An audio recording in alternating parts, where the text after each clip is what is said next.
الشيطان الرجيم بسم الله الرحمن الرحيم إن الذين آمنوا وعملوا الصالحات إنا لا نضيع أجر من أحسن عملا أولئك لهم جنات عدن تجري من تحتهم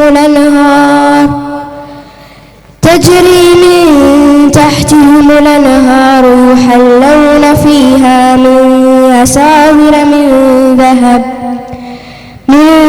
ذهب ويلبسون ثيابا خضرا من سندس وإستبرق متكئين فيها على الأرائك نعم الثواب وحسنت مرتفقا صدق الله العظيم.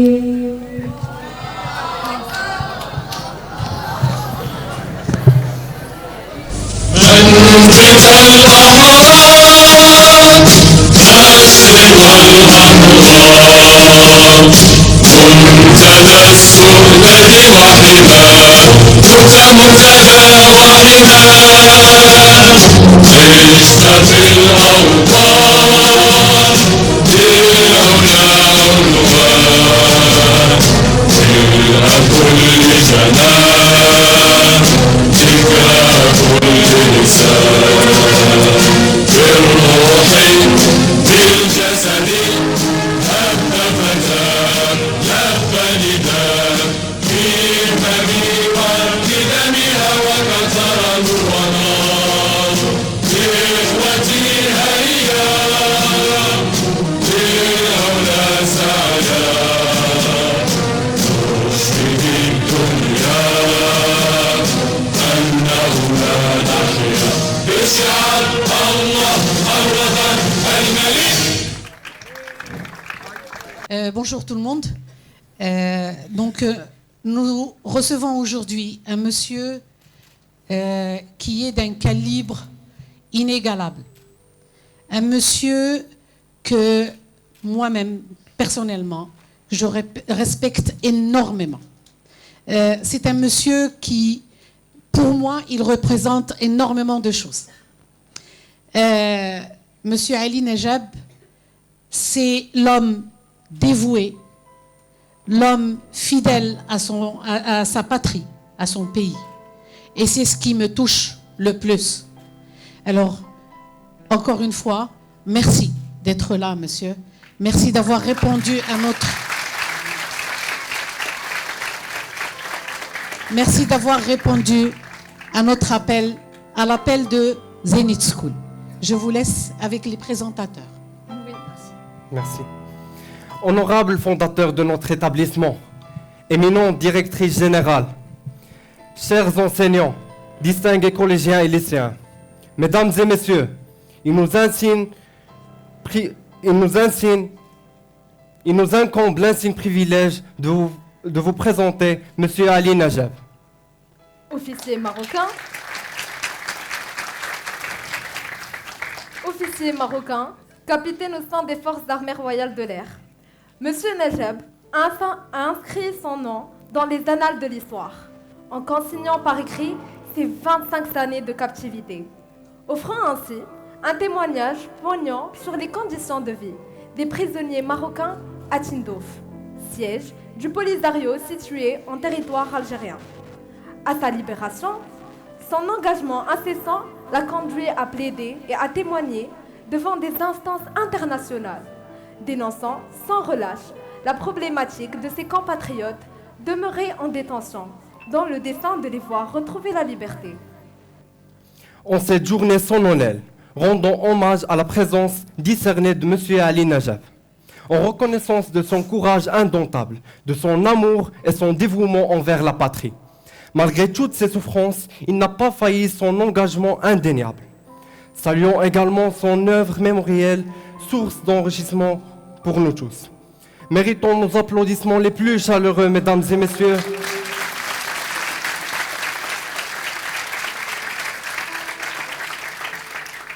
Mesdames et messieurs, Monsieur Ali Najab.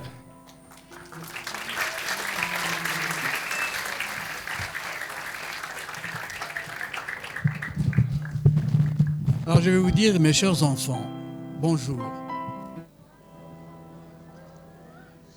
Je ne sais pas par quel sujet je vais commencer. J'étais tellement comblé par ce qu'ils viennent de dire. Mais en fait, je ne suis qu'un simple citoyen qui a accompli son devoir. Laïsa illa. Alors, je vais vous demander, est-ce qu'on va commencer, on parle français ou l'arabe ou les deux ou Français. Je n'ai pas entendu. Ah, ce que je veux. Ok, let's go. Eh bien, je vais commencer par une citation de notre défunt roi Hassan II, rahmatullah alayh, qui nous a dit إذا لم يسترجع المغرب الصحراء فلست مطمئنا على مستقبله كدولة أو كأمة. Qu'est-ce que ça veut dire? Ça veut dire que si nous perdons le Sahara, et c'est le but qu'avaient les Algériens, c'est d'amputer le Maroc d'une partie de son corps et de l'isoler de ses racines africaines, et en même temps avoir un passage sur l'Atlantique. Et avec la perte du Sahara, Boumedienne, qui est président de l'Algérie, croyait pouvoir soulever le peuple marocain contre son roi et balkaniser le Maroc. Mais il avait mal calculé, parce qu'il n'a pas tenu compte de l'intelligence du roi Hassan II, ni du courage de son peuple. Moralité de l'histoire, nous sommes chez nous, au Sahara, et le Polisario est à Tindouf, en train d'agoniser. Voilà, c'est pour commencer. Mais on ne peut pas parler du Sahara, ni de mon expérience, ni du Sahara, sans revenir un peu à l'histoire. Alors l'histoire, c'est la situation du Maroc à la fin du 19e siècle. Je vais vous lire, pour aller plus vite, je vais lire en 1880, 13 pays européens se sont réunis à Madrid. Il s'agit de l'Allemagne, l'Autriche, la Hongrie, la Belgique, l'Espagne, les États-Unis, la France, la Grande-Bretagne, le Danemark, l'Italie, les Pays-Bas, le Portugal, la Suède et la Norvège. Presque toute l'Europe. Alors, ils se sont réunis du 19 mai au 3 juillet et ils ont signé une convention, ils ont adopté une convention. En vertu de ces accords, les pays européens gagnèrent la liberté de posséder des terres et des biens dans l'ensemble du territoire marocain. Dans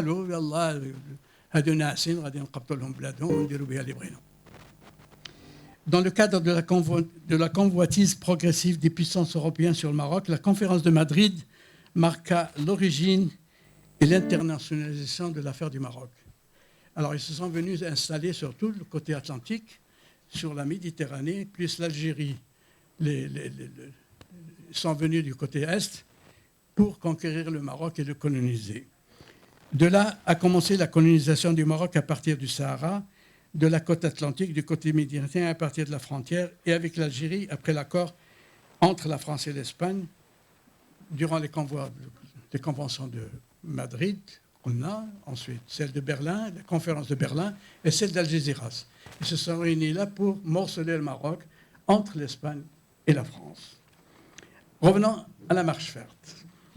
Alors, l'Espagne voulait donner l'indépendance à l'indépendance au Sahara. Le Maroc s'y est opposé et les Nations Unies ont dit à l'Espagne d'arrêter. Et il fallait envoyer le problème devant la Cour internationale de justice. Alors notre roi leur a posé 3 questions, ou 2 principales. Il leur a dit, d'abord, il faut que la Cour internationale de justice dise si le Sahara était terra nullius, c'est-à-dire 100 mètres, qu'il n'y avait pas d'habitants. Deuxièmement, s'il y avait des habitants, quelles étaient les relations entre ces habitants-là et le royaume du Maroc. Alors la Cour internationale de justice a dit le Sahara n'était pas terra nullius. كانت بسكانها.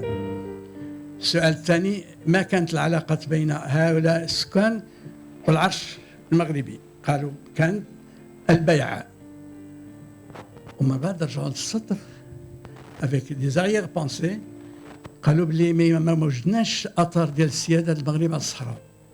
والجواب جاوبهم الحسن الثاني الله يرحمه، قال لهم احنا واش في عهد منين جات اسبانيا للصحراء كان قانون دولي؟ ما كان قانون دولي، كان الا لو دروا كوتوميي ستادير البيعه. دليل على ان في ذاك الوقت يلاه كانوا جوج دول اللي هما جمهوريات فرنسا وسويسرا. Et les autres pays étaient des royautés et ils gouvernaient par effet d'allégeance. البيعه لحد الان الملك ديال الانجليز واش كينتخبوا عليه؟ الملك ديال اسبانيا كينتخبوا عليه؟ وفي البلدان الاخرين اللي هما ملكيات كينتخبوا على الملك؟ لا، ما كينتخبوش. بيعه. اذا قال لهم الملك بما ان البيعه دونك جيتي شي موا جورغانيز لا مارش فيرت بور فير كوا. مش عارفين علاش صلحت لا مارش فيرت؟ علاش درنا لا مارش فيرت؟ شي واحد فيكم يقول لي علاش درنا لا مارش فيرت؟ وي ها؟ Très bien. Il y a mieux. Je vais compléter à ta place. C'est pour faire pression sur l'Espagne afin que celle-ci s'assoie avec nous pour négocier l'entrée au Sahara. Alors, le 16 octobre 1975, Sa Majesté Hassan II annonce la marche verte après les conclusions de l'avis de la Cour internationale de justice. 6 novembre 1975, le roi lance la marche verte. 14 novembre 1975, accord tripartite. Pourquoi tripartite? Parce qu'il y avait les Mauritanie جات دخلت معنا حتى حنا. 18 novembre, les Cortes espagnols entérinent les accords de Madrid. Le Cortes voit le Parlement espagnol. 10 décembre 1975, cet accord est validé par les Nations Unies. Résolution 34-58, et ce fut le feu vert pour nous, de la part des Nations Unies, pour entrer au Sahara. On ne pouvait pas entrer au Sahara sans l'ordre, sans le feu vert des Nations Unies. Et le retrait de la marche verte, parce que nous ne sommes pas allés loin, 6 km ou 7 km à l'intérieur du Sahara, et puis on s'est arrêté. Alors, la marche verte, ça vous intéresse de savoir comment l'organiser rapidement?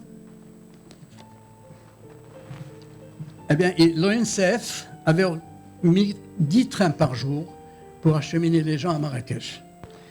7815 camions, 10 000 autocars, des cités insuffisantes pour le carburant. Sur le plan sanitaire, 470 médecins, un nombre suffisant d'infirmiers et d'infirmières, 230 ambulances, 1590 litres de fioul. Sur le plan sanitaire, il y avait 17 000 tonnes de vivres, 430 000 ustensiles de cuisine, 350 000 couvertures et 350 000 mushaf. C'était les moyens mis en œuvre pour organiser la marche verte. Une fois qu'il a voulu arrêter la marche verte, جلالة الملك حسن الثاني خطب وقال ما يلي: وهكذا شعبي العزيز قمنا بمسيرتنا وقمنا بها أحسن قيام، قمنا بها جاعلين منها وسيلة الضغط من جهة ووسيلة التقارب من جهة أخرى. وحينما أردنا أن نظهر عزمنا وقرارنا على أننا مستعدون، يعني الشعب المغربي كله، بأن يستشهد في سبيل صحرائه، كانت المسيرة عنوان الشجاعة والإقدام والاستشهاد. وحينما قررنا أن نظهر للعالم المحبين منهم والخصوم أننا شعب يمكن أن ينطلق، بل من إمكاننا أن نقف ونتراوى ونحكم العقل ونحكم المنطق. كانت تلك المسيرة الخضراء السلمية البشرية الإنسانية التي دلت هي بدورها على مدى تعلقنا بحضارتك، تهضر مع الشعب، بالقيم الروحية التي جعلت منك عبر التاريخ ذلك الشعب المهاب الجوانب المحترم والمكرم. C'est avec ce texte-là qu'il a arrêté la marche verte. Bon. Alors on croyait que c'était fini. On a gagné le Sahara. Mais non, c'était que le début. Nous avons donc cru que le problème était terminé, mais en réalité, le problème venait à peine de commencer. Les difficultés que nous avons rencontrées, d'abord pour notre armée, nous sommes sortis de 2 expériences douloureuses, les 2 coups d'État, durant lesquels nous étions traumatisés. Donc, nous avons arrêté de nous entraîner pendant 2 ou 3 ans. Ensuite, nous avons hérité d'un armement obsolète du temps même du protectorat. Donc, nous n'étions pas préparés pour entamer une guerre comme elle s'est déroulée. Au niveau de l'armée de l'air, ensuite, il fallait s'installer sur le Sahara rapidement avant que l'Algérie et les Polisariens viennent s'installer et ramener la presse internationale pour dire qu'ils ont conquis le Sahara alors qu'ils n'ont rien conquis. Il y avait le problème des mines. Le Sahara était jonché de mines, alors nos véhicules sautaient sur des mines, etc. Au niveau de l'armée de l'air, nous avons hérité des infrastructures minables. Une piste qui était obsolète, avec des trous, etc. Nous avions des difficultés à faire décoller nos avions, etc. Pourquoi les avions? Parce que les autres avaient un armement beaucoup plus développé. Ils avaient des 14,5, des 23 mm, des SAM-6, des SAM-5, et même des chars. Des 23 mm, des 14,5, chose que nous n'avions pas, nous. Et puis, on a eu une surprise. On croyait qu'on se battait contre les séparatistes, alors que nous avons rencontré des Algériens à Amgala. Nous nous sommes battus avec des Algériens, des soldats algériens à Amgala. Nous avons pris 106 prisonniers algériens en Amgala en 1976, janvier 1976. Alors, contre qui nous battions à cette époque-là? Moi, j'étais responsable d'une cellule aérienne, en plus du détachement en entier, j'étais responsable de la reconnaissance photo. Alors, j'ai personnellement, avec quelques-uns de mes camarades, photographié des bataillons algériens à Mahbs, à Bir el-Helou, à Tifariti, à Amgala, à Galdedzmour, à Omdrega. Il y avait 4 bataillons qui étaient venus au Sahara bien avant la marche verte et qui se sont éparpillés sur tout le Sahara. Et c'est contre ces bataillons que nous avons fait au début la guerre. Ensuite, progressivement, quant à l'émile du Polisario, soutenu par l'Algérie, la Libye et tous les pays. Alors, on ne faisait pas la guerre uniquement contre le Polisario, ni contre l'Algérie, ni contre la Libye, tout ça, mais contre tout le monde communiste.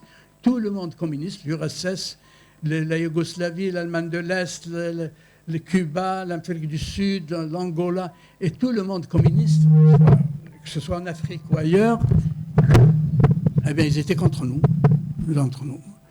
وإحنا كنا بحنا ماشي غير بحنا كان معنا الله الحقيقة. Alors, شكون هذا البوليزاريو هذا؟ شي واحد فيكم كيعرف شنو هو هذا البوليزاريو؟ نو؟ وي؟ كوا؟ مرتزقة؟ ولكن علاش نكون؟ غادي نقول لك ولدي سي تري بيان. مرتزقة سي ان jolie expression. Mais je vous dis qui c'est maintenant. Alors, les dirigeants du Polisario sont sortis de l'université Mohamed V de Rabat. Ça vous étonne? Il y avait des Sahraouis qui étaient, enfin des Sahraouis, disons des Sahraouis, c'est les fils de Sahraouis de l'armée de libération sahraoui, qui combattaient, qui étaient une frange de la libération marocaine, qui sont descendus au sud, soi-disant, pour libérer le Sahara. À ce moment-là, leurs enfants étaient à l'université ici, à Mohamed V, كلية محمد الخامس، ومن هنا انطلقوا مشاو لطنطا، ومن طنطا مشاو للزويرات وكونوا البوليزاريو في الزويرات. Ils étaient 24 qui ont constitué le Polisario. Après, le général commandant la région saharienne, la région du Sahara, leur a fourni 10 soldats اللي كانوا معاه عنده، أعطاهم لهم. L'Algérie leur a donné des soldats, des gens من Tindouf. Ils leur ont donné des Sahraouis qui sont venus de Béchar, plus ceux qu'ils ont récupérés un peu à droite et à gauche. Et c'est là, et j'ai oublié le Haratin de la Mauritanie. C'est avec tout cet agglomérat qu'ils ont constitué le Polisario. Alors, la guerre a commencé, je ne vais pas m'attarder sur la guerre, c'est parce que c'est trop long, etc. Je vais tout de suite passer à mon accident. Alors, j'effectuais une mission, j'étais responsable d'un détachement de F5 à Laayoune, et j'étais en même temps chargé des moyens opérationnels. Tout ce qui se passait sur le plan aérien, j'en étais le responsable à l'époque, en 1976, 77, 78, jusqu'au moment où j'ai été touché par un missile au moment d'une mission de reconnaissance. Alors, je me suis éjecté, je suis tombé entre leurs mains, et de là, ils m'ont amené à Tindouf, ils m'ont présenté à leur chef. Il n'avait pas fini de poser une, deux, trois questions lorsque 3 officiers algériens sont entrés dans son bureau au Kalolo, à Dindou. La marche finale au Daouni, l'état-major de l'armée algérienne à Tindouf. C'est vraiment, ils m'ont mis dans une cellule en bas, Zenzana Tatlat, au Daoul Nsintak. Les mains et les pieds avec des menottes, nahar, pendant 15 premiers jours. J'ai passé presque un mois et quelques d'interrogatoire.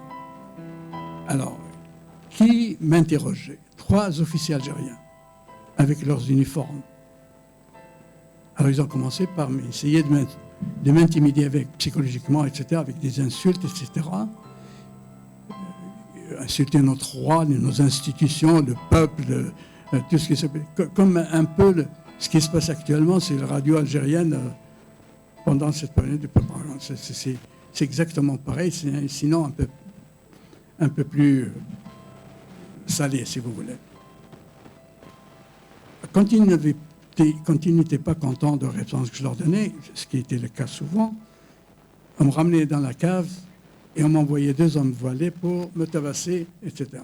Ils ont voulu me faire signer un papier où je dois reconnaître que les avions marocains ont bombardé des civils au Sahara. Je refusais parce que ce n'est pas vrai. Moi, je le témoigne devant l'histoire et devant vous et devant l'histoire que jamais nous n'avons bombardé des civils. Jamais. Nous nous sommes toujours battus contre des gens qui avaient des armes. Alors, je suis sorti de cet interrogatoire avec une conviction qui est la suivante, c'est que nous ne faisions pas la guerre au Polisario. Vous l'appelez Polisario, moi je l'appelle Algérisario. Mais on n'a jamais combattu l'Algérisario. Enfin, le Polisario, pardon. Mais c'était les Algériens qui étaient aux 2e ligne, avec des armes à portée beaucoup plus longue. Je suis revenu avec la conviction à quel point l'enjeu du Sahara, à l'époque dit occidental, combien l'enjeu du Sahara marocain est un enjeu capital pour l'Algérie. Comme je vous ai dit au début, ils voulaient passer sur l'Atlantique, isoler le Maroc, etc., foutre la zizanie au Maroc. Donc l'implication de l'Algérie dans ce conflit était très claire dès le départ. Boumedienne venait donc de trahir, il a trahi le Maroc et son roi. Il a trahi le peuple marocain qu'il avait pourtant abrité, nourri, logé, blanchi, et qui avait surtout aidé sans compter l'armée de libération algérienne. Et enfin, Boumedienne, en s'attaquant au Maroc, a trahi même la révolution algérienne. En un mot, il a trahi l'histoire. Et partant, il a raté l'occasion unique de construire avec Hassan II le Grand Maghreb. C'est bien dommage.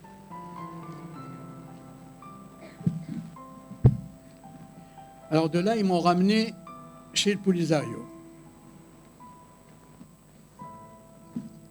Alors chez le Polisario, je rentre dans une cour.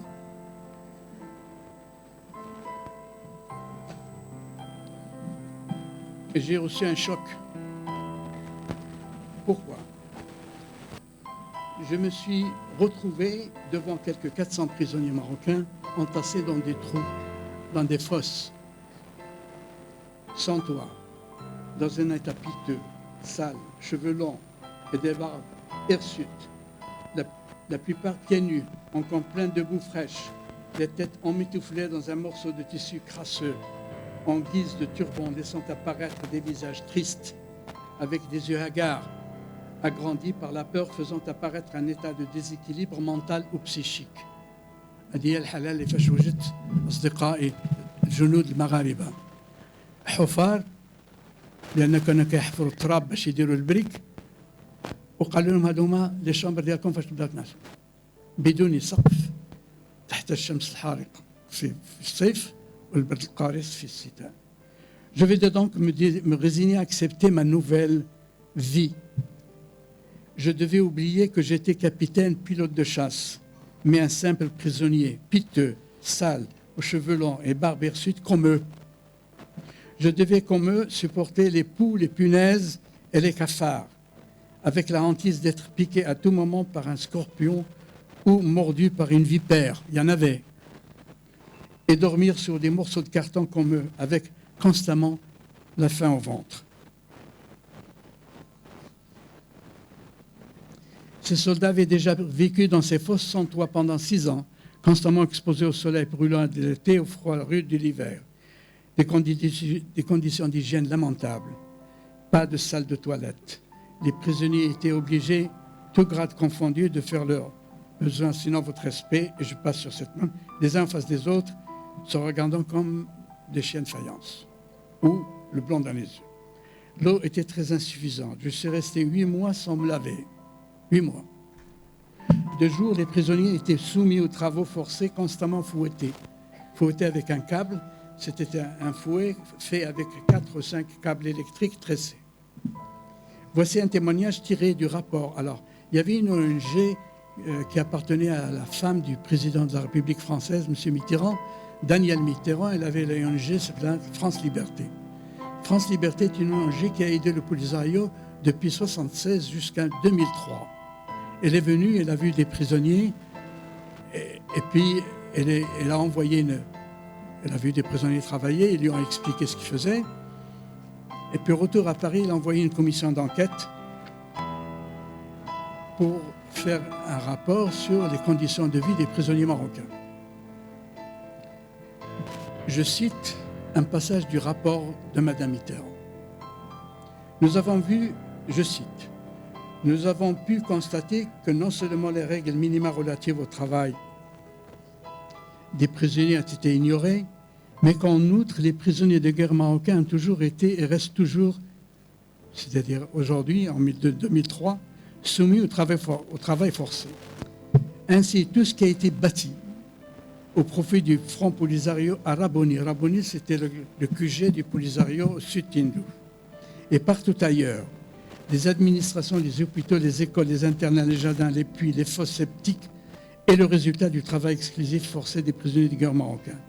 Le travail de nettoyage et d'entretien de ces édifices et sites sont également effectués par les prisonniers. Depuis le début de la guerre jusqu'au cessez-le-feu, et bien plus tard, les gardes avaient les câbles électriques avec lesquels ils fouettaient les prisonniers lorsque la cadence du travail était jugée trop lente, ou pour les terroriser. Ils étaient ainsi constamment battus et humiliés. Les prisonniers de guerre marocains ont été assoiffés et affamés. Pendant le travail, ils ne pouvaient même pas s'arrêter pour boire. Ceux qui étaient surpris buvant de l'eau qui leur servait à confectionner les briques étaient fouettés. En guise de repas de midi, on leur servait un peu de lentilles avec un bout de pain rassis et un peu de riz qui leur était servi dans une brouette de chantier. Fin de citation. Et moi, j'ai mangé de ce riz de brouette, plein de boue. Voilà, c'est pour mon pays, je m'en fous.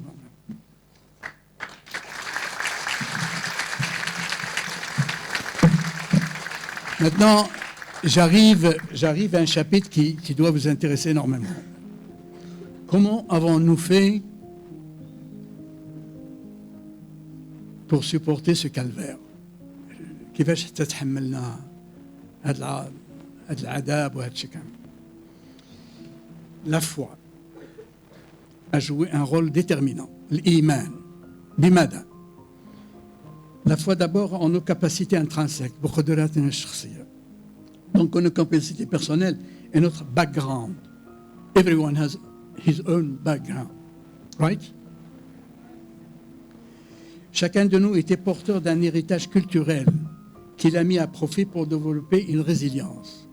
La résilience, c'est la capacité d'un être humain à faire face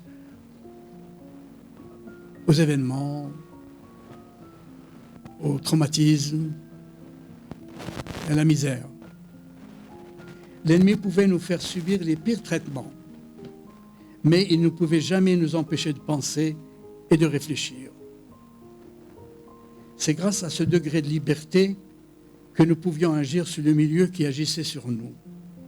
Mais alors comment expliquer qu'en même temps que nous subissions un calvaire, nous avions pu déclencher si vite un processus de résilience? C'est là, à mon avis, où intervenaient les facteurs de protection acquis durant notre enfance, grâce à nos familles et à notre culture très riche en enseignements sécurisants.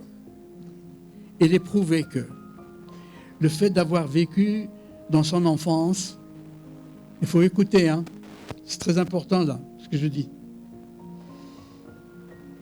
Il est prouvé que le fait d'avoir vécu dans son enfance dans une famille stable, gaie, avec une mère protectrice et sécurisante, l'enfant face à un traumatisme ou un malheur est mieux préparé à développer une résilience que celui qui n'a pas connu une enfance heureuse.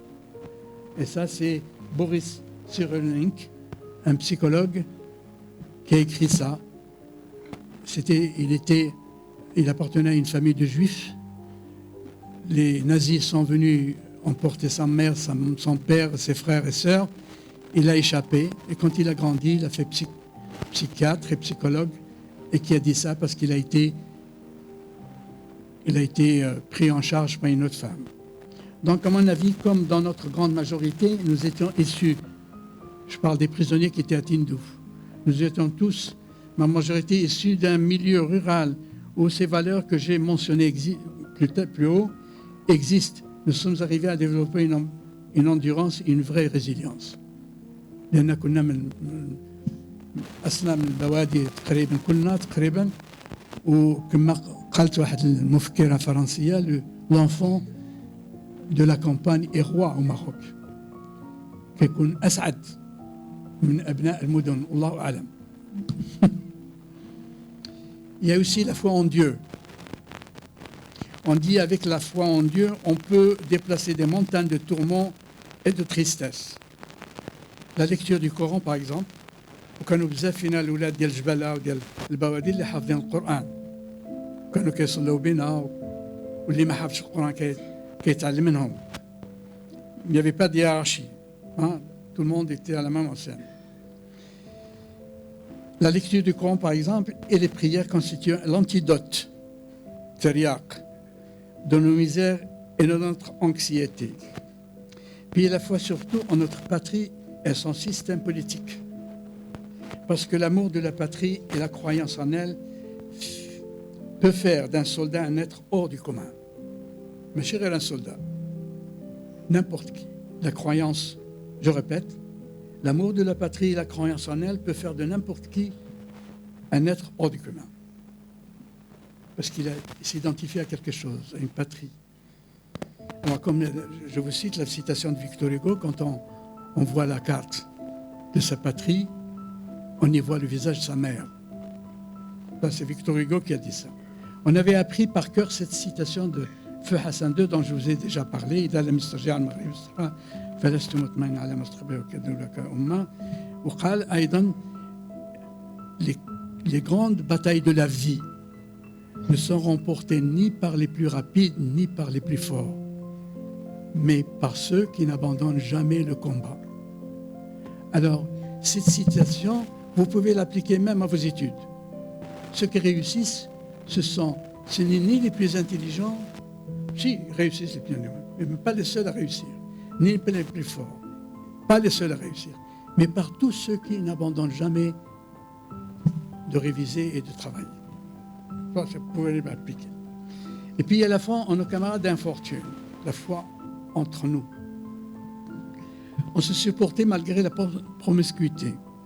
Nous avons su sauvegarder les valeurs, très important. Quand on vit en communauté, la sauvegarde des valeurs est une chose importante. En plus de la solidarité, retenez ce mot, solidarité, nous avions pu sauvegarder l'honneur, retenez ces mots, l'honneur, sharaf, la dignité, karama, le courage, shaja'a, la loyauté, tajma, ikhlas. Pour sauvegarder toutes ces valeurs, on avait instauré une discipline stricte, mais partagée et mutuellement acceptée. Ce sont ces valeurs militaires qui permettaient de résister. Nous avons choisi d'oublier nos grades. Moi, je n'étais plus, j'avais mis mon grade dans la poubelle. Je me suis dit, je suis leur frère, donc je dois vivre en frère avec eux. Tout en restant en frère, tout en restant respectueux les uns des autres. Le respect, quand on vit en communauté, le respect des uns et des autres est extrêmement important. Il fallait donc renforcer les liens d'amitié et de camaraderie. Vous nous formez une classe homogène, c'est parce qu'il y a des liens d'amitié et de camaraderie très forts. Sinon, vous ne pouvez pas faire une classe. Venir en aide aux malades et aux gens âgés était un devoir. كنا كنتهلاو في الناس المسنين والناس المرضى وكنتهلاو فيهم باللي قدرنا. On partageait tout. Nous étions conscients que notre communauté de prisonniers de guerre ne devait pas être la somme de nos intérêts mesquins, mais plutôt somme de nos sacrifices pour notre patrie. Puis la foi en nos familles. Nous savions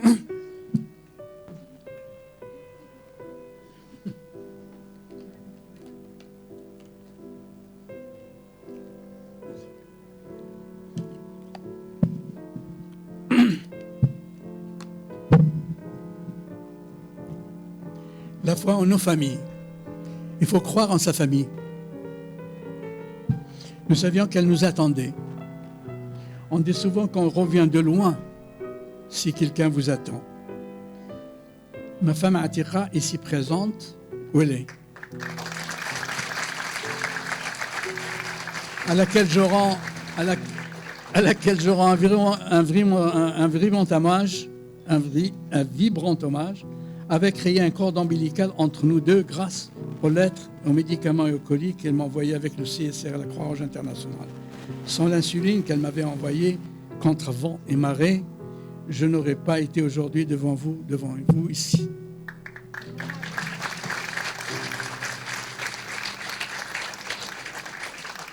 Il y avait une chose aussi qui nous unissait, le courage. Les prisonniers, dans leur grande majorité, possédaient du courage, un courage guerrier, qui, selon le philosophe français Jean Delacroix, ne mérite son nom que lorsqu'il a une portée morale. Le courage, s'il n'a pas une portée morale, ce n'est pas du courage, c'est de l'obstinité. Par exemple, quand ce courage doit être destiné à défendre la patrie. Je vais vous raconter une histoire avec l'Iranien qui m'est arrivée avec l'Iranien, et c'est là peut-être, je ne sais pas, j'ai tenu à lui tenir tête. كان جاهم وزير الخارجية ديال إيران في الزيارة إلى عند البوليزاريو في تندوف وجابوه لنا ولا حنا داونا ليه وقالوا له هذا الكابيتان هذا تدرب في أيام الشاه عندكم وجا عندي قال لي دربتي انت في قلت له نعم قال لي هيدني تمنى معايا الموت للحسن الثاني وتسقط الملكية في المغرب وتأسس الجمهورية الإسلامية في المغرب قل آمين.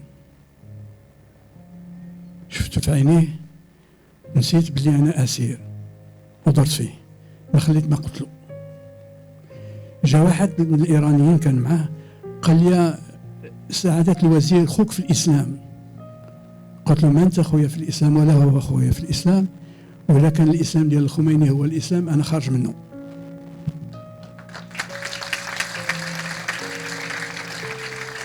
داز الحديث الغى الزياره ديالو في ذيك الوقت بالضبط الغاها وبمجرد ما خرج كان هو اللي مكلف بالاسرى هو خو ابراهيم غالي ديال دابا خو علي ولد سيد مصطفى قال النائب ديالو ايوا ليه وجا ما خلى مدى رضايا وجهي دمايات نطق واحد الملازم اخر صديقي كان واقف معه قال له ما خصكمش تضربوا الكابيتان هكا مشاو حتى ما ضربوا رجعنا للمركز 15 يوم ديال التعذيب ليل نهار، وكان نعسو يدينا مربوطين اللور مع رجلينا بالحبل، باقي الان الامارات في البراديه اللي هنا.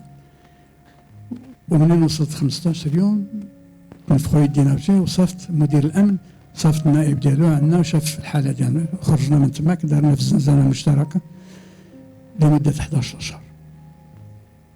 خرجنا من تماك عيطوا لي قالوا لي غادي تهضر في الراديو، ولكن انت اللي غادي تكتب الموضوع، والموضوع هو هذا: معامله الحسن الثاني واحزابه للشعب المغربي.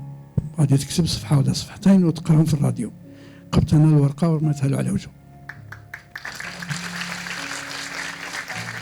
وهذا اللي طرا لي هذا الشيء معاه، هو هنا رجع ان الوطن غفور رحيم.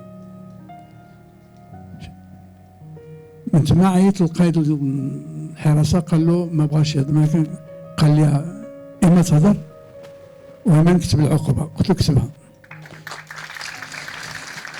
العقوبه كانت خصك تهز بريكه قداش فهم توزن 10 15 كيلو ولا 20 كيلو، بقى مجاد النيلو، رجلك حفيانين وراسك عريان. في الصيف شهر غشت، وتدي البريكه من واحد من الجهه على 200 متر تحطها وترجعها عاود. منين تكمل هذه البريكات عاود خصك ترجعهم الى اخره. 48 ساعه ما قدرتش نوقف على رجلي تحت، لان كان واحد ضابط اخر حتى هو رفض باش يتكلم، طراو لنا ميم شوز. من تما دخلنا السن شهور عاود. هذه هي العقبه اللي يعني حدثين اللي من احداث كثيره اللي طرات لنا معهم، ماشي غير انا، الاسرى كلهم عندهم حكايه في هذا النوع هذا. وكاين قلنا الاشياء اللي كنا نعتمدوا عليها باش نتحملوا الارض: l'espoir et le rêve. Nos rêves et notre imagination échappent à nos geôliers. احلامنا وافكارنا كانت ما يسيطرش عليها العدو. Et nous permettait de sauter. ملي كنا تحت الكواش ناعسين في الظلام، ça nous permettait de sauter par l'imagination les murs pour aller surfer sur le web de l'espoir et de nos espérances. Parce qu'il fallait, comme dit Saint-Exupéry, alimenter nos rêves pour qu'ils restent en vie. Donc إلا كانوا الأحلام ديالكم تبقى دائما حية، خصكم تغديوها أفكار بالطموح إلى آخره. Le rêve éveillé avait sa portée aussi. كاين le rêve متناعس، كاين le rêve عينك محلولين. C'était pour nous un puissant moyen de nourrir le meilleur de nous-mêmes. Chacun possède quelque chose de meilleur en lui-même. Il faut s'en servir. En retour, كان aussi l'humour et le rire. Chacun était libre de raconter sa vie. Nous n'avions pas de bouquins, on n'avait pas de livres, ما عندناش كتب. وتحكي حياتك ونحكي حياتي، هو يحكي حياته والآخر يحكي حياته. ذاك هما الكتب اللي كنا كنقراو بهم. Et la vie de chacun d'entre nous était un livre, de raconter des histoires qui font rire. Parce que le rire est une thérapie contre la douleur et l'anxiété. Il faut rire dans la vie. Il y avait d'excellents storytellers, mais la vulgarité n'était pas permise. Il fallait donc que nous apprenions par nous-mêmes, il fallait que nous montrions à ceux qui étaient en proie au désespoir pour éviter les suicides, par exemple. Que l'important n'était pas ce que nous attendions de notre vie en prison, mais ce que nous étions capables d'apporter à notre vie en prison. Au lieu de se demander si la vie avait un sens, il fallait imaginer que c'était à nous de donner un sens à la vie. Alors, quand on est dans le désespoir, dans l'anxiété, etc., il ne faut pas se laisser abattre. Il faut donner un sens à la vie. Il ne faut pas attendre que la solution vous vienne de l'extérieur. À regarder de près, notre situation s'apparentait avec celle de Sisyphe, condamné à un travail inutile et absurde. Qui c'est qui connaît Sisyphe?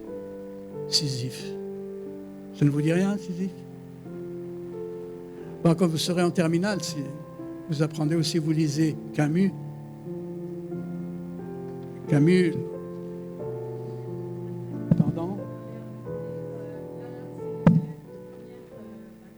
La première bac. Ah, d'accord. Quand vous aurez lu le mythe du Sisyphe d'Albert Camus, vous comprendrez ce que c'est Sisyphe. Sisyphe, je vais vous dire, c'était quelqu'un qui n'avait pas obéi aux dieux dans la mythologie grecque. C'est quelqu'un qui avait refusé le verdict des dieux. Les dieux voulaient qu'il meure. Lui, il a refusé de mourir. Et l'ont condamné à porter un rocher sur son dos jusqu'au haut de la montagne, de le laisser tomber.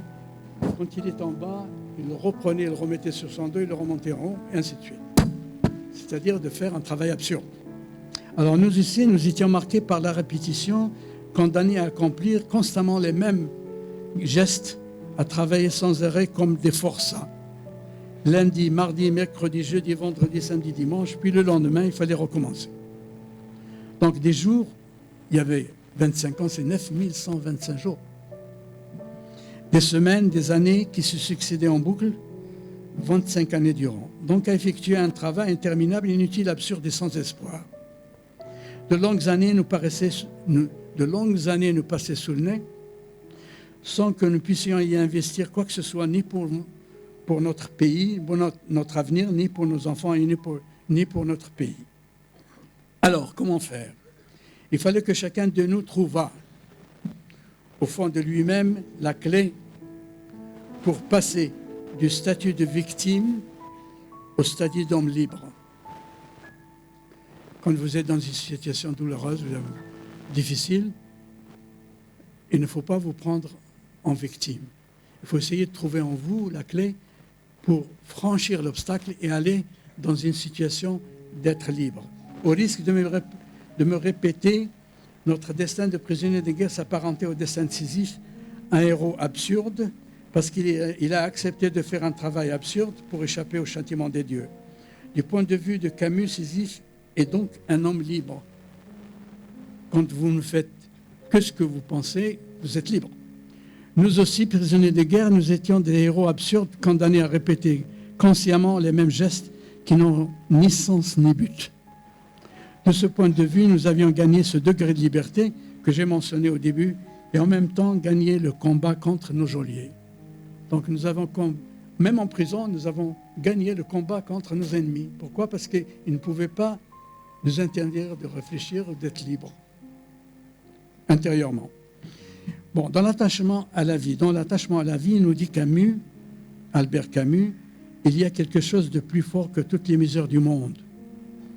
Et qu'en fin de compte, le corps humain, retenez ça, le corps humain recule devant tout, devant l'anéantissement. Et c'est la meilleure image, dit-il, que l'on peut donner de l'instinct de survie. Parce que le corps, naturellement, il recule devant l'anéantissement.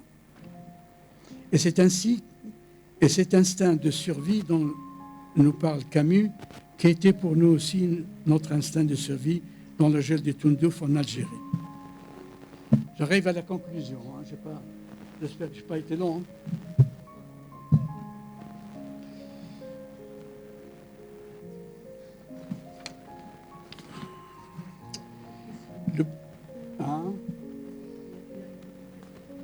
Je suis prêt. Je suis un chasseur. Le Polisario.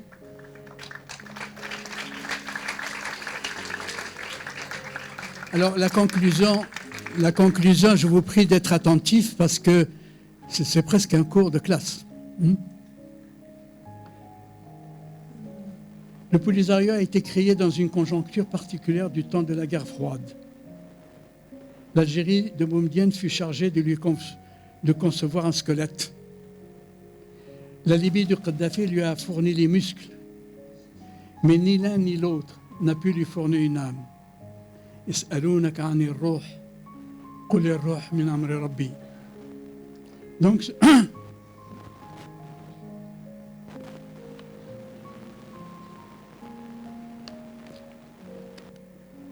ce Polisario restait sans âme. Il est d'ailleurs toujours et le restera pour toujours. Je vous le garantis. C'est moi qui vous le garantis. C'est le militaire que je suis qui vous le dit. Ce Polisario est sans âme et il le restera à jamais sans âme.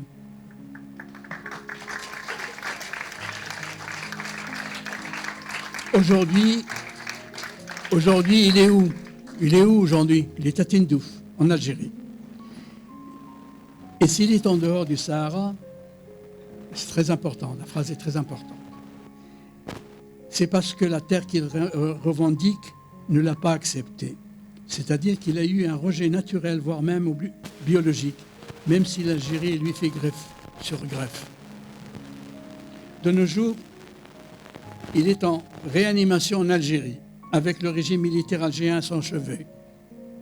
Mais pour combien de temps encore avant que la junte militaire ne décide d'arrêter de garder en vie un corps moribond soutenu en vie par respiration artificielle? So, don't worry. Western Sahara is Moroccan.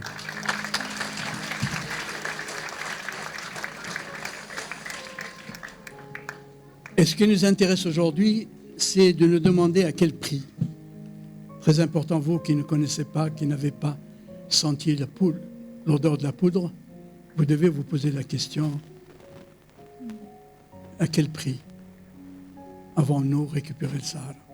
Je vais vous le dire. Oui, nous avons perdu beaucoup d'hommes.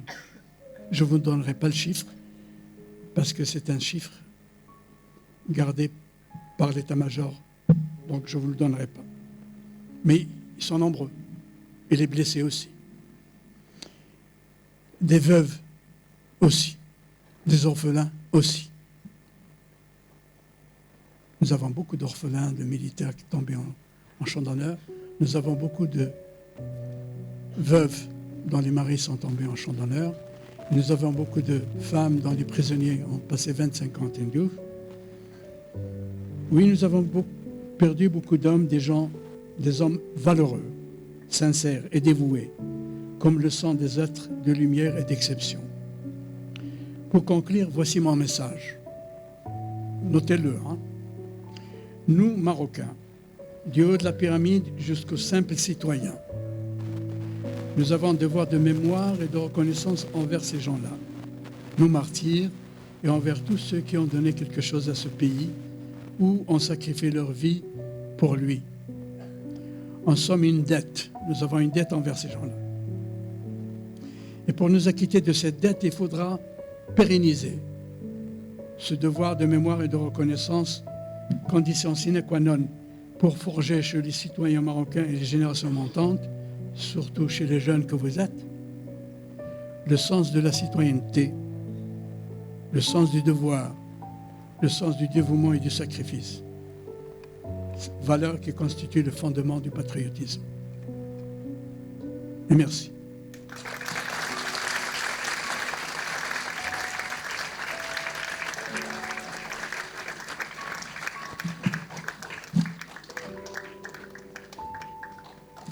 Alors, je suis tout oui pour vous.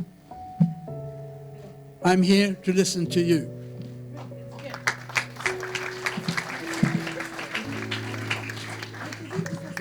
Premièrement, merci à vous, Monsieur Najeb.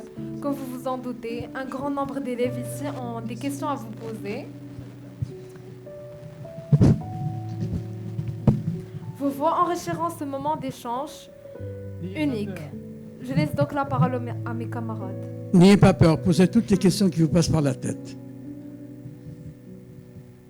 Oui. عجب. ما الأثر الإيجابي الذي خلفته هذه التجربة المريرة في نفسيتكم؟ ما هو الأثر الذي خلفته تجربتي؟ أولا جعلت حب وطني أقوى، حب عائلتي أقوى، وحب المغاربة أقوى.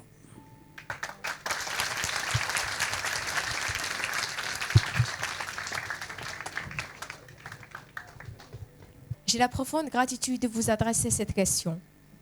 L'accident aérien dont vous avez été la victime fut un tournant décisif dans votre vie et dans votre carrière.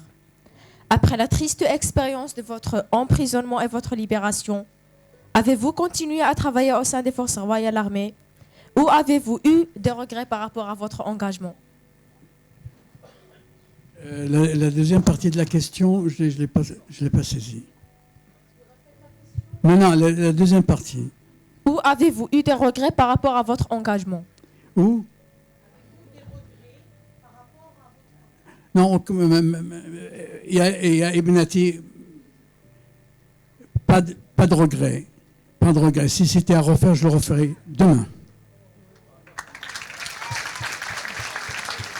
Parce que quand vous vous battez pour votre patrie, en vérité, qu'est-ce que c'est que la patrie? Ce n'est pas la patrie, ce n'est pas les montagnes, les rivières, les arbres, et tout ça. La patrie, c'est vous, c'est vous, c'est vous, c'est vous, c'est vous, c'est vous, c'est vous, c'est vous. Ce sont les Marocains qui constituent la patrie. Donc, لأن المغاربة يستحقون كل خير كل تضحية لأن لما تنظرين إلى الماضي تجدين أن شعوب يعني المئات والألوفات والملايين من المغاربة قضوا نحبهم من أجل هذا البلد. Ils n'ont pas calculé quand ils ont porté l'islam en Espagne. Imagine-toi un peu 60 000 cavaliers qui traversent le détroit de Gibraltar. بالتموين ديالهم بالماتيريال ديالهم بالسيوفهم بالماتيريال ديالهم واش تتصور بلي مسألة سهلة. لماذا مشاو؟ باش يقبطوا اسبانيا ياك كيمشيو تما كيخلوا الاندلسيين ويرجعوا في حالتهم المغرب من اجل فكره هو نشر الاسلام. هذه وحده مثلا. اذا il y a beaucoup de choses qui nous rattachent à ce pays. Je ne sais pas, je ne peux pas le définir, mais il y a un secret. Ce sont les sociologues et peut-être les psychologues qui peuvent le dire. En ce qui concerne la première tranche de votre question, est-ce que j'ai quitté? Quand je suis revenu, je n'ai pas voulu partir à la retraite, parce que j'étais déjà assez vieux, compte tenu des textes, il fallait partir à la retraite. Donc je ne voulais pas partir à la retraite sur un échec, que je considérais moi un échec. Vous avez dit tournant décisif de ma carrière, c'est vrai. Mais je voulais au retour partir sur un espoir. Et j'ai écrit une lettre à Sa Majesté pour lui demander de m'autoriser à faire un vol en terre. Il me l'a accordé. Alors je suis allé à Meknes, ma base d'origine, au Tarse. Je me suis trouvé en face d'une pépinière de jeunes pilotes et moi je l'ai fait dans ce sens-là.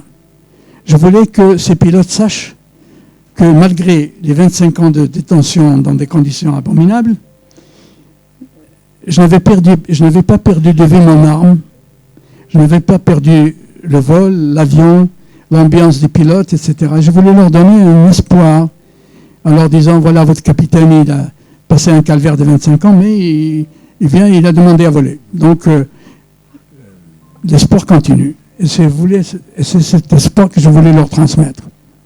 Voilà.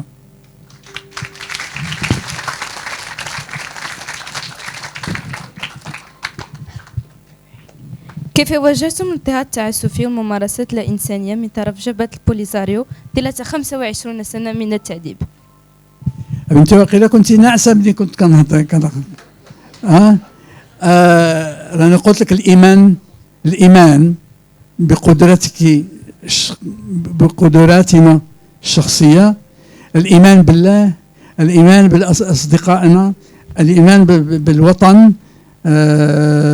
شنو اخر، والشجاعه والى اخره. وكنا عارفين علاش راح نفتندف، ما كناش غير ناعسين وكلشي، كنا كنخمو كنفكروا كنقولوا وحنا قلنا للصحفيين وكاتمين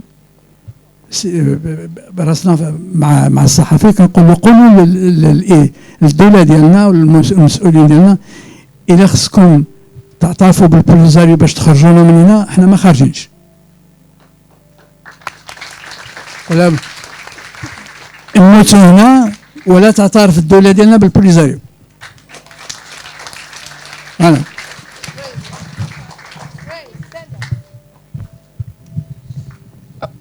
Mr. Najib, How were your feelings when you witnessed your own mother? Come here.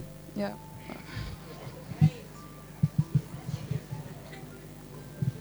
Say that again. Mr. Najab, Yes. how were your feelings when you witnessed your mother putting your own picture next to the American pilot? Okay. Very good question. Do you want me to give you an answer in English or in French? Whatever you want. In English? Okay. When I was 11 years old, I was preparing my certificate d'études, primary school. She entered the room and found me sticking a picture of an American pilot on one of my copybooks. And she took my ear and said, instead of working for your exams, you're playing, take me this away. And I put my finger on the picture, the American pilot, and said, when I grow up, I'll be a pilot like him. She said, what's pilot? She didn't know what's pilot. I said, I'm so tiara. I mean, you're crazy, my boy, you're crazy. And that was the hope. I screwed it up in my mind, and I didn't do anything. I just forgot it. I went to the United States for pilot training. Then I went to France for Air Academy and pilot training as a fighter. And I sent the pictures to my home. And one of the pictures was when I was sitting in my airplane, fighter airplane, with my helmet. She took the picture and stuck it on the opposite side of my copybook. At the first breakfast I had with the family, she took that copybook and brought it on the table and said, here you are, forgive me, my son. Thank you.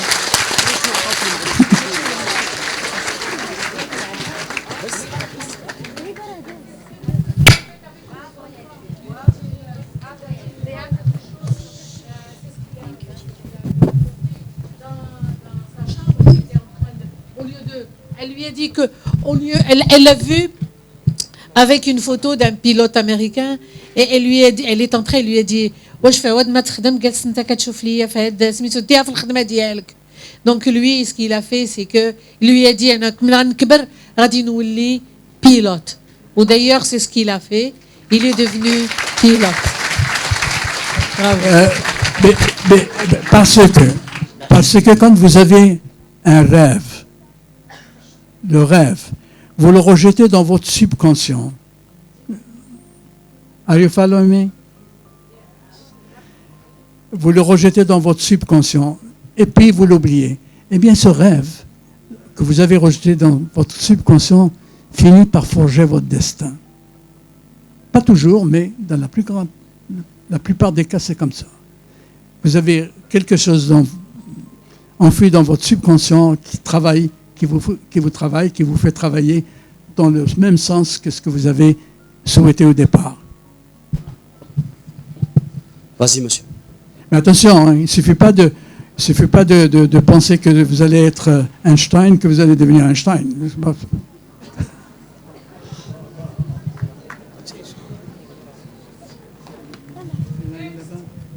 Monsieur Njab, au fil du temps, vous dit, je ne sortirai jamais d'ici. Vous résigné ou vous aviez des indices de libération prochaine? Non, Diana, je suis pilote de chasse et je n'avais pas l'espoir de... Peut-être... Parce que je savais que ça allait être très très long. Très très long. Donc je n'avais pas d'espoir de sortir de cette prison vivant. Mais comme je vous ai dit, on a vécu sur l'espoir. Sur l'espoir et la volonté de résister. On a développé, comme je vous ai dit, une résilience avec un background qui était conséquent quand même.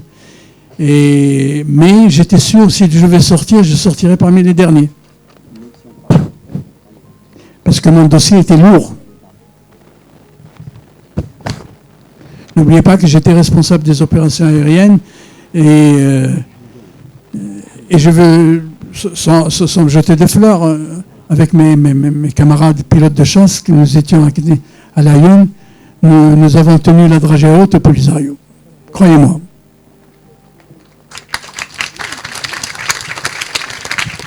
ما يكذبوش عليكم يقولوا لكم بلا الطيارات كانوا كيسوقوهم من النصارى ولا الامريكان rien.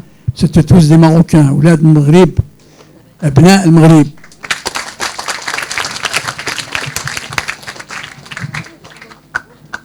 Quels sont les actes de torture dont vous avez été victime?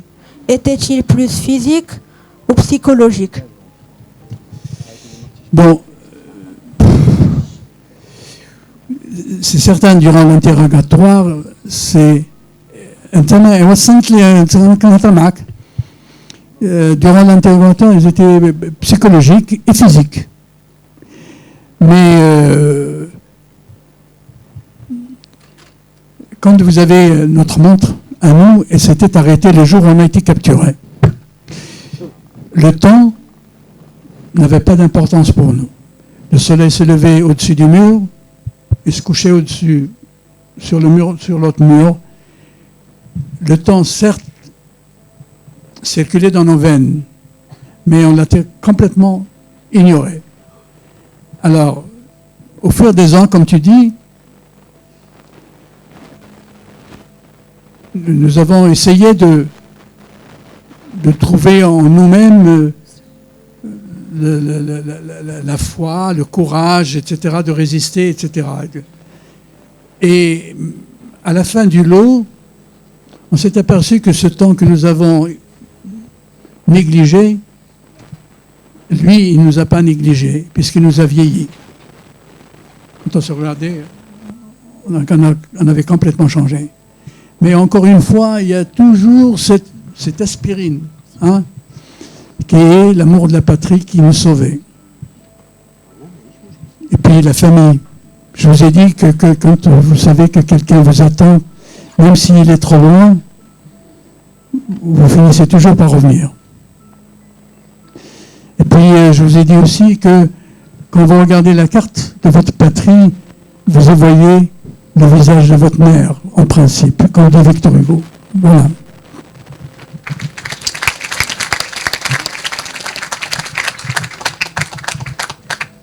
سيدي المحترم، ما رسالتكم لقدام المعتقلين المغاربة في مخيمات تندوف؟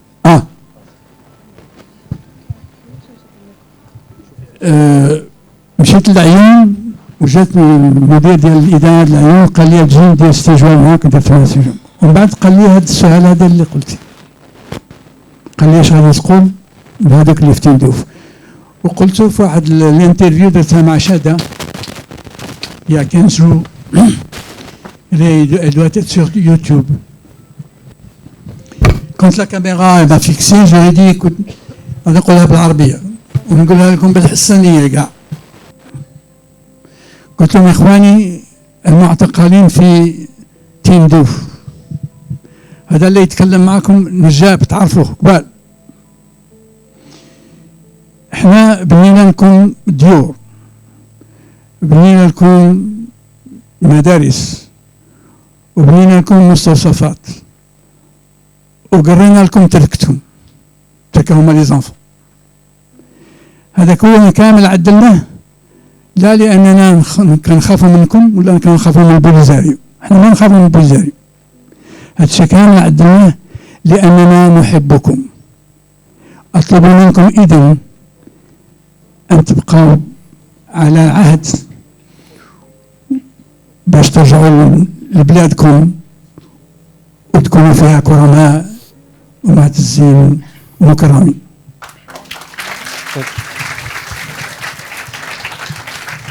Merci, Monsieur Najab, pour vos réponses sincères.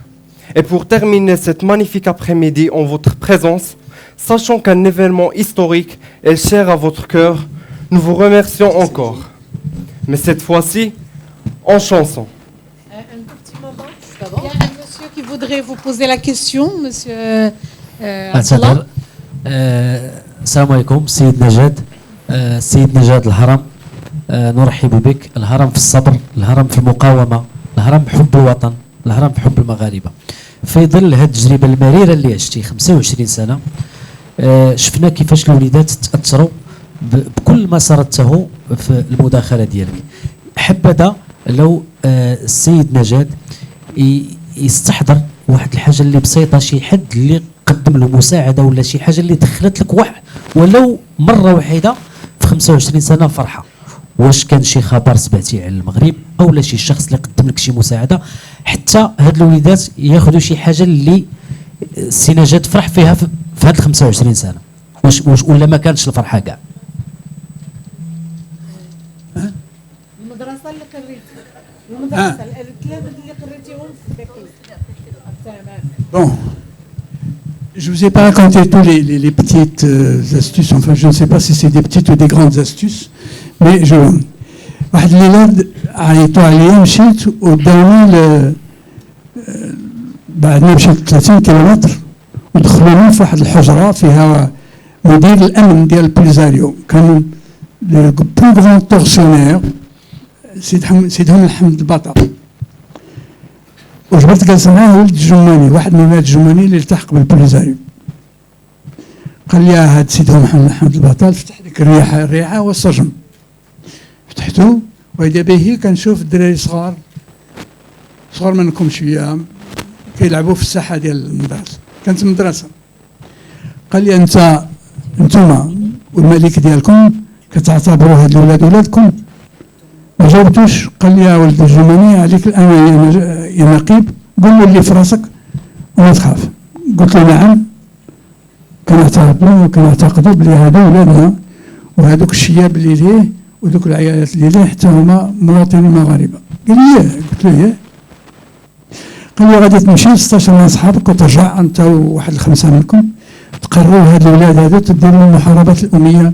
حنا في استطاعتنا نجيبوا جزائريين، كوبيين، ليبيين وما نعرف الى اخره باش يقروهم، ولكن حنا بغيناكم انتم تقرروا ولادكم. ملي مشيت رجعت عند واحد من الاصدقاء ديالي ضابط حتى هو، قلت له اسمه، قال لي اسمك؟ قال لي هذه مناسبه من ذهب، حنا داك الشيء اللي كيعلموهم بالليل غادي نكرطوه لهم بالنهار نعقلهم. قلت له كيفاش؟ واش حنا غادي نقولوا لهم المغرب وحنا ما يمكنش غادي يسيقوا الاخرى؟ قال لي لا غادي غير نقروهم باخلاص، وهذه القرايه ديالنا باخلاص هي اللي غادي تغير لهم موقفهم على المغرب. بدينا كنقريو. وقعوا لي 4 ديال الاحداث في هاد 3 سنين.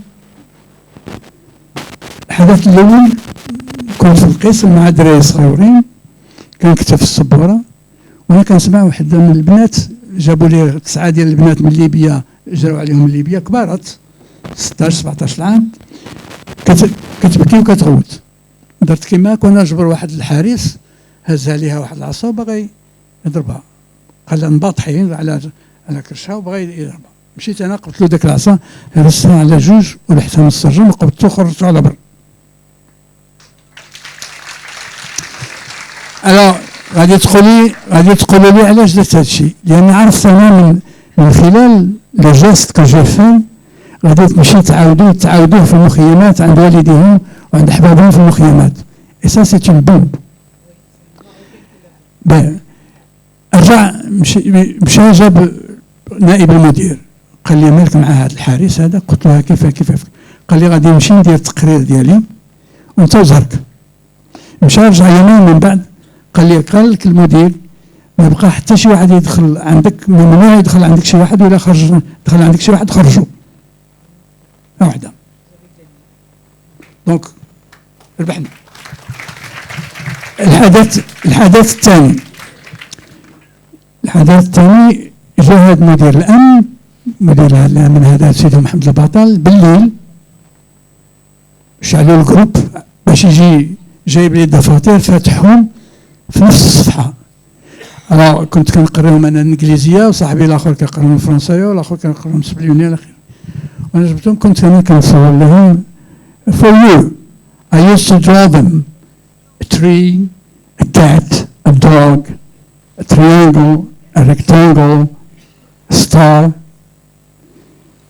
هو يجبر لي بلي أن كلهم تلامد لونوا المستطيل بالأحمر، والنجمة اللي كانت لها في الراس ديال الكناش بالخضر. وقال لي بقى لك غير تقول لهم يجيبوا ديك النجمة يطرحوها في المستطيل وسالنا معكم. أنا اللي منعني من هذا الشيء أنا ما عنديش طباشير الألوان. أنا قلت لهم ما عنديش طباشير الألوان إلا لونوا الرسوم مشى استشهد معاهم وقالوا دونك ما رجعش عندي. الحدث الثالث جانا المدير الجديد قال لي اش كديروا لهاد الولاد ديالنا حنايا؟ انا البارح سولتهم قلت لهم من حسن عندكم دوك حنا كيعطونا الشلوح، ولكن هو قالنا دوك المغاربه ولا دوك الكوبيين باسكو يافي دي كوبان كي لو ابخوني لاسبانيول. قال لي واحد انا اختار هذوك المغاربه. قال لنا قلت له المغاربه قلت لكم بواتكم مواتكم في الحرب وانت باقي. قال له ايه منين تكمل الحرب هذوك غادي يكونوا خوتنا وهذوك النصارى ما عمرهم يكونوا خوتنا. انا اذا غادي مشيت للمدرسه وعيطت لواحد التلميذه قلت له البارح جاكم محمد مبارك وقال لكم قالت لي نعم. قلت له شكون هذا اللي جاوبوا؟ قالت لي واحد من دوك التليين يعني القسام الفوقاني اللي ما كانش عندي في القسم. جابته قلت له سيري جيبيه. جابته قلت له انت اللي جابته؟ قلت له قل لي شنو قلت له. قال لك هذا اكزاكتومون اللي قال. قلت له علاش قلت لي هذا الشيء؟ قال لي لانه هو جزائري ومو صحراوي صحيح ولكن باه جزائري ماشي شغله وانا راني جابوني من البويرات، خطفوني من البويرات انا وامي و11 و111 صحراوي جابونا هنا لتندوف وعذبونا ودارونا انا باش نجازيه جمعت لي دفاتير، كانوا عندي دفاتير جمعت دفاتير والالوان وكل شيء عطيتهم له. 3 شهور من بعد رجع مشى العطله ورجع مشى المكان خلاه حتى السجن ولا حالي. قال لي هذه صيفطتها لكم شنو فيها؟ فيها ان بوسادون ان تيوب دو دانتيفريس et une savonnette. Ah oui, c'est vrai. Et le dernier incident qui m'est arrivé, alors celui-là il est beaucoup plus grave.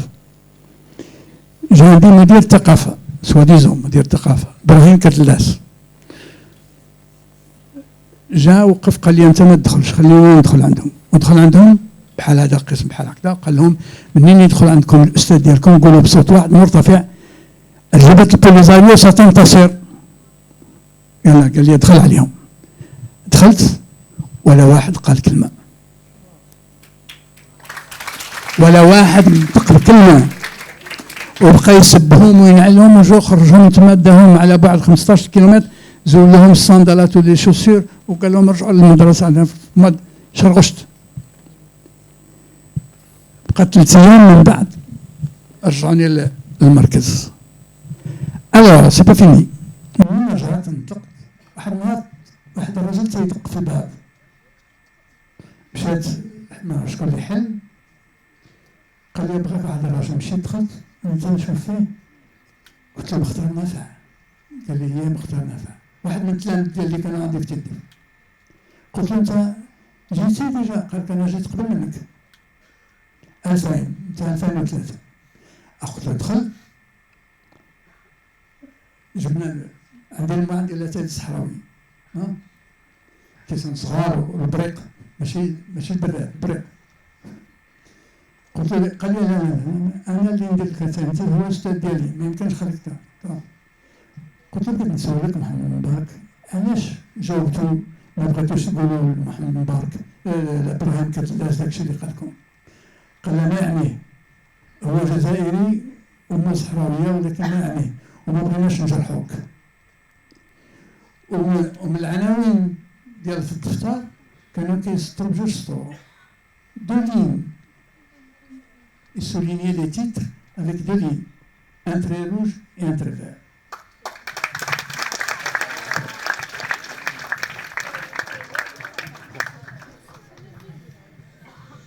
Merci, Monsieur Najab, pour vos réponses sincères. Et pour terminer cette magnifique après-midi, en votre présence, sachant qu'un événement historique est cher à votre cœur, nous vous remercions, mais cette fois-ci en chanson.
Moi-même, j'ai beaucoup d'espoir pour ce pays. Et je ne peux pas partir de ce joli établissement et bel établissement sans rendre hommage à M. Khalid et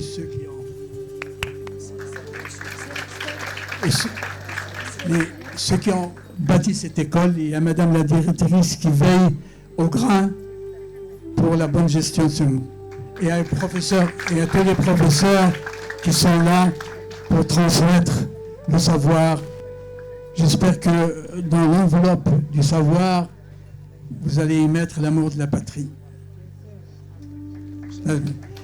Et si vous aimez, si vous connaissez l'histoire du Barça et du Real Madrid, je vous demande de connaître l'histoire de votre pays, celui du Sahara.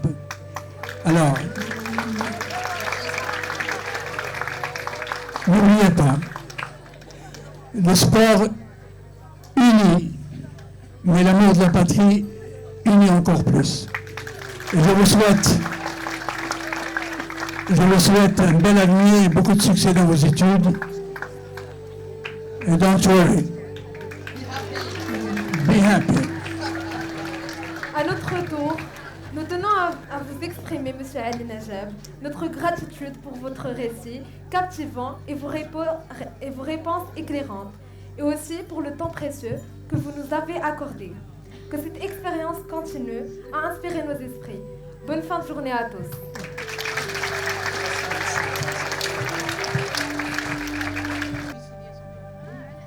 Merci beaucoup. Merci beaucoup. Merci. Ça, c'est pour moi.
Monsieur Najab, en guise de reconnaissance et d'hommage à votre grandeur, monsieur, veuillez accepter notre petit cadeau. Ah oui, il est grand. Alors, de la part de Zenith School, bien sûr, monsieur Khalid et monsieur El Hassan. Donc, ça, c'est d'un. De deux. Il y a aussi autre chose.